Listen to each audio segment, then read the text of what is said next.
फतेहपुर के सरकारी अस्पताल में प्राइवेट पुर्जा पर देखा जाता है, उस पर आपका क्या कहना है? ये इसका तो हम सबसे पहले सिविल सर्जन साहब को भी और हमारे प्रोसीडिंग में भी ये है, ये होना नहीं चाहिए। लेकिन हम कहना चाहेंगे यहाँ के फिर से जो हमारे फतेहपुर प्रखंड के अस्पताल के जो डॉक्टर हैं ऐसा काम ना करें, चूँकि ये एक हम समझते हैं कि पब्लिक के साथ जो दुर्व्यवहार हो रहा है ये आप उसके साथ एक अपराध वाला ही काम कर रहे हैं, जो नहीं करना चाहिए। आपको पेशेंट पर ध्यान दे करके अपने पब्लिक क्लिनिक पर नहीं ध्यान देना चाहिए। बताया जाता है कि सरकारी अस्पताल से जो मरीज आती है प्रसव के लिए उसे प्राइवेट हॉस्पिटल में भेजा जाता है।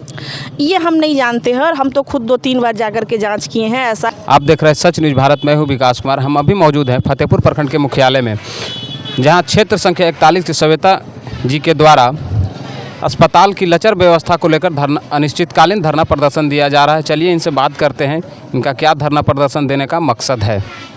ये बताइए कि आज आप लोग धरना प्रदर्शन पर क्यों बैठे हैं?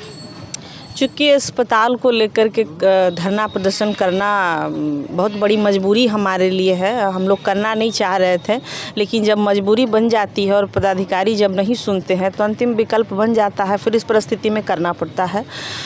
पीएचसी से बदल करके हम लोग का फतेहपुर का अस्पताल सीएचसी हो गया और सीएचसी होने के बावजूद कई ऐसी समस्याएं उत्पन्न हो रही है जो कि अब नहीं उत्पन्न होना चाहिए। क्योंकि स्वास्थ्य मंत्री जी का 60 दिन का अल्टीमेट सब कोई सुने और उस अल्टीमेट को लेने के बावजूद भी सरकारी स्वास्थ्य के सरकारी पदाधिकारी काम को नहीं कर पाना, ये बहुत बड़ा दुर्भाग्य है। और साथ ही हम कहेंगे, चूँकि मैं महिला हूँ तो महिलाओं के साथ इस परिस्थिति में बहुत बड़ा अन्याय हो रहा है। हमारे यहाँ महिला डॉक्टर नहीं है, जो ड्रेसर होता है जिसको ड्रेसिंग करने का अधिकार है वो ना करके चतुर्थ वर्गीय जो पानी पिलाना है, जिनको और सफाई वगैरह करना है, वो लोग इन कामों को कर रहे हैं। तो आप समझ सकते हैं लापरवाही की जो जड़ है वो कितनी मजबूत हो गई है। इन्हीं सब व्यवस्थाओं को लेकर के हम लोग अनिश्चितकालीन धरना प्रदर्शन पर हैं। और साथ ही सिविल सर्जन साहब की जहाँ तक बात है, ये बात सही है कि जब हमारे सदन में एम्बुलेंस के लिए हमारी जब लड़ाई हुई तो वो एम्बुलेंस देने को तैयार हुए, एम्बुलेंस दिए भी।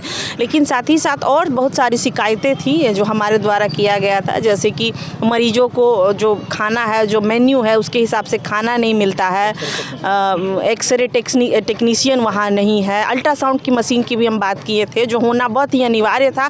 आज के समय में 21वीं शताब्दी में भी अगर पुराना ही चीज़ चलते रहे, नया चीज़ आज कोई ना आए तो बहुत बड़ी दुर्भाग्य है।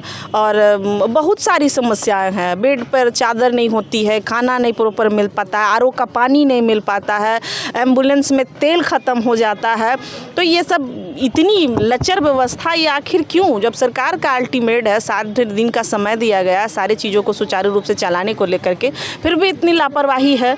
तो हम लोगों को तो धरना प्रदर्शन करना बन जाता है ना अंतिम प्रक्रिया। चूँकि पब्लिक अगर वोट देती है तो वो कहती है, फ़ोन करती है, कभी कभी फ़ोन करते हैं लोग। जैसे नगमा, हमारे क्षेत्र का नगमा सबसे अंतिम पंचायत है, नगमा नवादा का बॉर्डर है और करीब करीब यहाँ से हम मानते हैं कि 25 किलोमीटर है। अब वहाँ मान लिए कि अगर किसी मरीज का या कोई गर्भवती महिला अगर प्रसूति की विषय अवस्था में है और एम्बुलेंस अगर फतेहपुर से वहाँ जाए तो 25 दूना 50 किलोमीटर, उस परिस्थिति में वो गर्भवती महिला है, क्या परिस्थिति हो पाएगी? तो हमारा यह भी मांग है कि जो सबसे हमारे मुख्यालय को लेकर के जो दूर का गांव है, जैसे लाइन के उस तरफ जयपुर पंचायत वगैरह, तो वहाँ एक स्वास्थ्य केंद्र है, आपको पता है गम्हरी में वहाँ एक एम्बुलेंस की ज़रूरत है। गम्हरी का जो अस्पताल है वो 6 बेडर है, वहाँ हमारा ब्लड ग्रुप चेक होना चाहिए, बहुत सारी जांच वहाँ होनी चाहिए, पानी स्लाइंग होना चाहिए। हमारे यहाँ बहुत सारी बीमारी है, मौसम बदलते साथ डायरिया वगैरह, बहुत सारी जो चीज़ हैं वो फतेहपुर लाने की ज़रूरत नहीं है। फतेहपुर गंभीर परिस्थिति में लाया जाएगा, जब वहाँ संतुष्ट नहीं हो पाएंगे लोग तब फतेहपुर आते हैं। लेकिन हम सर्वेक्षण किए जाकर के कुछ व्यवस्था नहीं है। एक डॉक्टर है, वह भी 2 बजे या 1 बजे वापिस आ जाती है। तो ये व्यवस्था फतेहपुर के सरकारी अस्पताल में प्राइवेट पुर्जा पर देखा जाता है, उस पर आपका क्या कहना है? ये इसका तो हम सबसे पहले सिविल सर्जन साहब को भी और हमारे प्रोसीडिंग में भी ये है, ये होना नहीं चाहिए। लेकिन हम कहना चाहेंगे यहाँ के फिर से जो हमारे फतेहपुर प्रखंड के अस्पताल के जो डॉक्टर हैं ऐसा काम ना करें। चूँकि ये एक हम समझते हैं कि पब्लिक के साथ जो दुर्व्यवहार हो रहा है ये आप उसके साथ एक अपराध वाला ही काम कर रहे हैं, जो नहीं करना चाहिए। आपको पेशेंट पर ध्यान दे करके अपने पब्लिक क्लिनिक पर नहीं ध्यान देना चाहिए। बताया जाता है कि सरकारी अस्पताल से जो मरीज आती है प्रसव के लिए उसे प्राइवेट हॉस्पिटल में भेजा जाता है।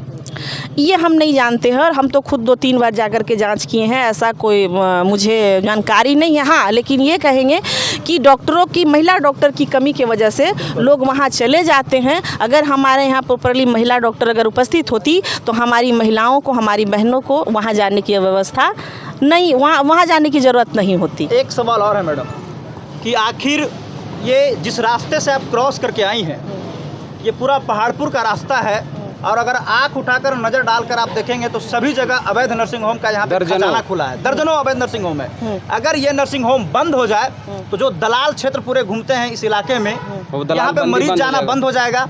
और आखिर स्वास्थ्य विभाग यहाँ पे क्या करती है? आखिर कैसे अवैध, प्रतिदिन नया नर्सिंग होम खुलता है, हर दिन नया नर्सिंग होम खुलता है, आखिर क्यों? ऐसा क्यों हो रहा है? आखिर अगर महिला चिकित्सक अस्पताल में नहीं है तभी लोग इधर उधर जा रहे हैं, लोग गया जा रहे हैं। अगर महिला चिकित्सक की नियुक्ति हो जाएगी और ऐसे अवैध नर्सिंग होमों पर कार्रवाई हो जाएगी तो मरीज इधर उधर जाना बंद कर देगा। इस पर आप क्या कहना चाहेंगे? सबसे पहले ये तो जांच का विषय है। हम कहेंगे सिविल सर्जन साहब को कि ऐसी, अगर आप लोग पत्रकार के माध्यम से अगर ऐसी कोई बात कही जा रही है, मुझे जानकारी नहीं है, तो कहीं ना कहीं कुछ ना कुछ सच होगा। और वो किस परिस्थिति में अस्पताल को खोले हैं, कोई डिग्री है नहीं है या किसी दूसरे के नाम पे चलाते हैं, ये जानकारी मुझे नहीं है। लेकिन आग्रह करेंगे कि अगर ऐसी कुछ है जिससे पब्लिक को परेशानी हो रही है, अगर मान लिए कोई अनाप शनाप खोल देते हैं, डिग्री नहीं है या प्रॉपरली वो ट्रेंड नहीं है, तो इस परिस्थिति में मरीज का जान भी जा सकता है। यह भी एक अपराध है। तो हम आग्रह करेंगे सिविल सर्जन साहब से और सरकार से भी आग्रह करते हैं कि ऐसा अगर कहीं है तो वो उनको निगरानी में अपने रखने की। कई बार ऐसा देखने को मिला है कि आज उस नर्सिंग होम में महिला की डेथ हो गई, उस नर्सिंग होम में गर्भवती महिला को डेथ हो गई, लगातार सूचना आती रहती है मैडम। सूचना तो हम खुद जानते हैं। अभी आप पता कीजिएगा, कुछ महीने पहले, कुछ महीने नहीं कहेंगे, कुछ साल पहले खुद जो मगध मेडिकल में जो डॉक्टर उपस्थित है, उनके अपने प्राइवेट क्लिनिक में जो कि सरकारी डॉक्टर हैं, उसमें मरीज की जान चली जा रही है।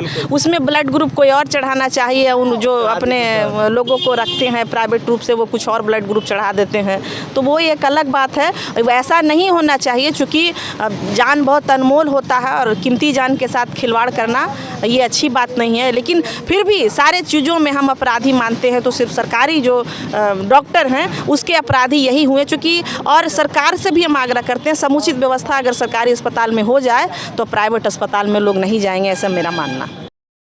लोग कोई एनएम कोई है, कोई आशा है, सब मिल के 500, 600, 1000 रुपया कर करके करीब 2000 रुपया भर उन लोग बेच देता। नहीं देने पर बहुत बेइज्जत कर देता। हम वहाँ थे कि नहीं अस्पताल में? हम हैं। आप हमेशा थोड़ा रहते हैं सर, हमेशा आप नहीं रहते। फतेहपुर में थे कि नहीं? फोन था कि नहीं? लेकिन अस्पताल में आप नहीं रहते। कभी लिखित दिए?